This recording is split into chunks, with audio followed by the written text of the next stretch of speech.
여호수아 15장 30절부터 63절까지는 유다 지파에게 분배한 땅을 소개하고 있습니다. 오늘 생각해 보면 참 여호수아는 대단한 것 같아요. 가나안 땅의 모든 땅에 그리고 성읍의 이름들을 그리고 마을의 이름들까지 정확하게 경계를 삼아서 그들에게 주었다는 것이죠. 그래서 그런 생각을 해봤어요. 여호수아는 어떻게 이 가나안 땅을 지금 완전한 정복이 아닌데 어떻게 그 마을들을 정확하게 알 수 있었을까? 아마 여러 가지 이유 때문에 그랬을 것 같아요. 40년 전에, 40 좀 넘는 그 전에 가나안 땅을 40일 동안 정탐하면서 아주 꼼꼼하게 그 마을들의 이름들, 마을들의 위치 뭐 이런 것들을 1차적으로 정확하게 다 이렇게 정리하면서 그런 지식들이 있었기 때문에 그걸 가능하지 않았을까?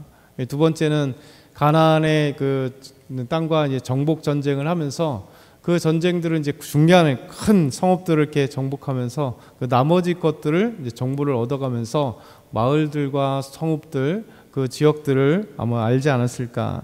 또 이런 과정 속에서 어찌됐든 간에 여호수아는 각 지파별로 정확하게 경계를 나누고 그리고 많은 성읍들의 이름을 열고 합니다. 그래서 이렇게 하는 것이죠. 그러면서 참 정확하다. 하나님은 너무나 정확하시다. 왜냐하면 그 이름 하나하나를 이렇게 적어가면서 정확한 자기 경계들, 사실은 이렇게 경계를 세우지 않으면 뭐 쉽게 땅을 넘어갈 수 있잖아요. 그래서 뭐 이렇게 어디에서부터 어디까지 이렇게 경계를 정하는 것이 되게 중요한데 하나님은 세밀하고 정확하게 땅을 분배하고 있더라, 이런 말씀을 우리가 생각해 볼 수 있는 거죠. 세 번째 제일 중요한 게 이제 오늘 말씀에 이스라엘을 또 실수를 하게 되는 말씀이 있습니다. 어둠의 그림자가 드려지는 말씀이 한 말씀이 딱 등장해요. 이 말씀은 마지막 절 63절의 말씀이에요. 이 말씀 때문에 이스라엘 역사에 가장 큰 고통이 시작됩니다. 그리고 여호수아에게서도 이 말씀이 이제 중간중간에 땅을 분배하는 과정 속에 이 말씀이 또 나와요. 그리고 이제 중요한 건 사사기로 넘어가면 이 말씀들이 아주 어둠의 그림자를 주는 그 단초가 되는 말씀입니다. 오늘 한번 63절 한번 읽어보겠습니다. 63절 시작. 예루살렘 주민 여부스 족속을 유다 자손이 쫓아내지 못하였으므로 여부스 족속이 오늘까지 유다 자손과 함께 예루살렘에 거주하니라. 어둠의 그림자는 뭐냐면 쫓아내지 못했다는 겁니다. 쫓아내지 못했다. 지금까지 계속해서 각 지파별로 요단 동편은 다 정복해서 이제 요단 동편은 2지파 반에게 주었고 요단 서편 9지파 반에게 주고 있는데, 사실은 여호수아가 다 정복하고 각 지파별로 땅을 분배한 게 아닙니다. 중요한 곳을 정복하고 난 뒤에 이 나머지 그 땅들을 주면 그 땅들에 정복한 대부분의 가나안 족속들은 아직 그 마을과 그 성읍들에 살고 있었어요. 그러니까 여호수아는 각 지파별로 땅을 분배하면서 너희가 분배받은 그 땅에 있는 가나안 족속들을 너희들이 쫓아내라는 거예요. 그리고 너희들이 정복해서 그들을 진멸하는 거예요. 그리고 나서 그 땅을 완전하게 너희들이 차지할 수 있는 땅으로 가져라, 이렇게 얘기하는 겁니다. 그 내용들을 본데, 그러나 이제 유다 지파의 이 말씀이 오늘 처음으로 등장하는 거예요. 쫓아내지 못하였다. 지금까지는 여호수아와 이스라엘 백성들이 연합으로 해서 각 중요한 곳을 다 차지했습니다. 그리고 그 과정 속에서 하나님께서 그 땅을 주고 그 성읍을 주고 하나님이 주었다 말씀하시면서 정복하게 하셨어요. 그러니까 하나님과 함께하면서 하나님의 기적, 하나님의 능력, 하나님과 함께함으로 이 땅들을 정복했습니다. 그리고 이제 나머지는 각 지파가 이제 정복할 수 있도록 나눠준 거죠. 그럼 어떻게 해야 될까요? 이제 지파별로 전쟁을 해야 되는 거예요. 용기를 내서 지금까지 이 요단강 건너오기 시작하면서부터 시작해서 여리고성, 아이성 5 연합군들, 그래서 예루살렘부터 쭉 정복했던 것들처럼 이렇게 이 왕들을 정복하고 성읍들을 정복한 것처럼 하나님과 함께함으로 이제 각 지파가 싸워 이겨야 되는 거죠. 그런데 유다 지파, 가장 대표적인 이 유다 지파가 예루살렘 주민 여부스 족속들을 쫓아내지 못했다라는 거예요. 사실 이 예루살렘이 살고 있는 예루살렘이라는 이름이 붙여지기 전에 여부스성, 이 여부스성, 여부스 족속들이 살고 있었던 여부스 성은 사실 강력한 것입니다. 작지만 강력해요.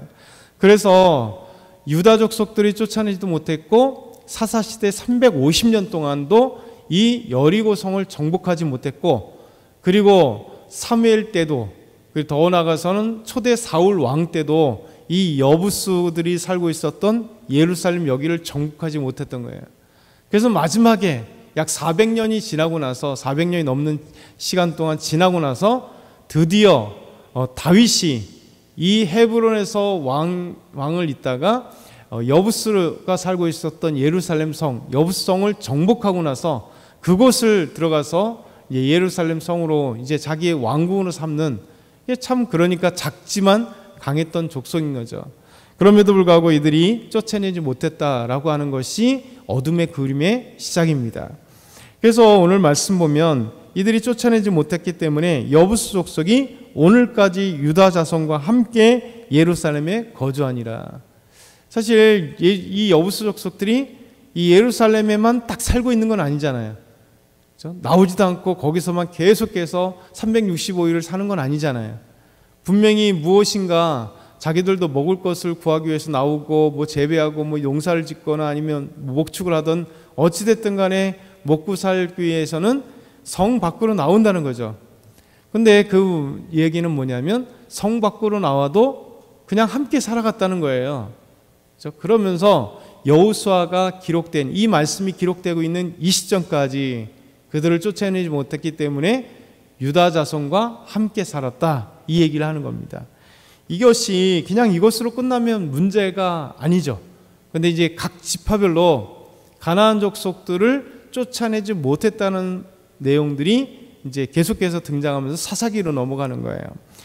16장 10절에도 이런 말씀이 있습니다. 에브라임과 므낫세 지파에게도 땅을 분배하는데 16장 10절에도 그들이 게셀에 거주하는 가나안 족속을 쫓아내지 아니하였으므로, 이제는 여기도 못한 게 아니라 안 했대요. 가나안 족속이 오늘까지 에브라임 가운데 거주하며 노역하는 종이 되니라. 그러니까 진멸해야 될 대상을 이제 쫓아내지 않은 거예요. 그러니까 예루살렘은 기본적으로 이 족속들, 여부스 족속들 쫓아내지 못했고요. 힘이 있으니까 이제 이 에브라임 지파들은 아예 쫓아내지 않았어요. 그럴 마음도 없어요. 그리고 오히려 그들을 자기들에겐 종 삼고 함께 살아가는 거죠. 그 다음에 17장 12절에 13절 보면 그러나 므낫세 자손이 그 성읍들의 주민을 쫓아내지 못하며 가나안 족속이 결심하고 그 땅에 거주했더니 이스라엘 자손이 강성한 후에야 가나안 족속에게 노역을 시켰고 다 쫓아내지 아니하였더라.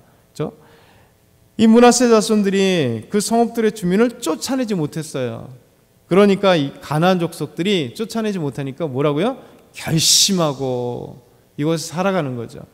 그러면서 그들이 강성한 후에야, 이스라엘이 강성한 후에야 정복한 게 아니라 강성한 후에야 그 가나안 족속들에게 노역을 시키면서 일거양득이다 생각하는 거죠. 이제 쫓아내지 못했는데 지금까지 우리가 살았는데 이 자기들이 이제 노역을 하겠다 하니 우리 함께 서로 살아가자는 거예요. 우리의 노예가 되고 우리의 힘든 일들을 자기네가 하겠다니, 그래 너희들도 살고 우리도 살고 그러자, 이렇게 된 거예요. 근데 이 말씀이 어둠의 그림자의 시작이 왜 그러냐? 가나안 족속들을 분명히 신명기 말씀, 레위기 말씀에 계속해서 하나님이 말씀하신 게 뭐냐면 하나님이 주실 그 땅, 적과 꿀이 흐르는 땅, 하나님이 약속한 그 땅에 들어가면 어떻게 되냐면 첫 번째, 그 땅 가나안 족속들을 진멸하라. 두 번째, 그 진멸을 하되 그 사람들과 만약에 있더라도 이게 통혼, 서로 자녀들을 주고 해서 결혼하지 말아라. 그리고 세 번째, 그들을 섬기고 있었던 제일 중요한 건 우상들, 그렇죠? 그들의 우상들을 다 산당이나 뭐를 파괴하고 우상들을 없애버려라. 이게 이제 그 하나님께서 말씀하신 거죠. 그리고 네 번째는 그들의 그 문화적인 것들, 그들과 흡수하지 말아라. 근데 이 모든 것들을 이들은 온전하게 지키지 못한 거예요. 그러면서 이 말씀이 사사기로 넘어가면서 사사기에도 계속해서 연결돼서, 왜냐하면 사사기는 이제 지파별로 있으니까 결국 쫓아내지 못함으로 이게 이제 계속 지파의 그 정복 과정에서 요 내용이 있습니다. 그러면서 사사기 2장에서 첫 번째 등장하는 게 뭐냐면 결국 바알과 아스타롯 그리고 아스타롯이 아세라하고 동일한 건데 여신이잖아요. 바알의 아내.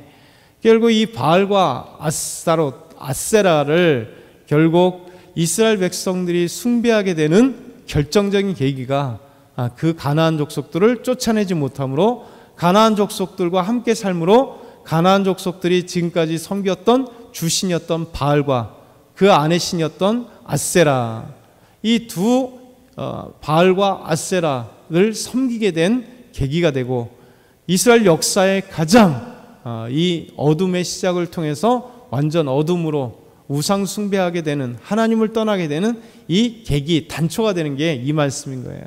그래서 우리 삶 가운데도 되게 중요합니다. 우리 삶 가운데도 하나님의 말씀을 온전하게 순종하지 못하는 작은 하나가 우리 삶 전체를 유혹하고 넘어뜨릴 수 있다는 거예요.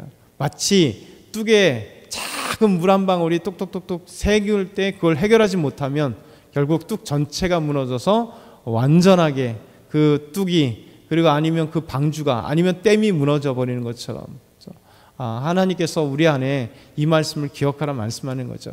그래서 오늘도 이 말씀을 기억하면서 하나님의 은혜가 우리와 함께하고 완전한 순종을, 우리가 죄악된 것들을 조금이라도 남겨주지 않기 위해서 애쓰고 힘쓰는 저와 여러분 다 되길 소망합니다.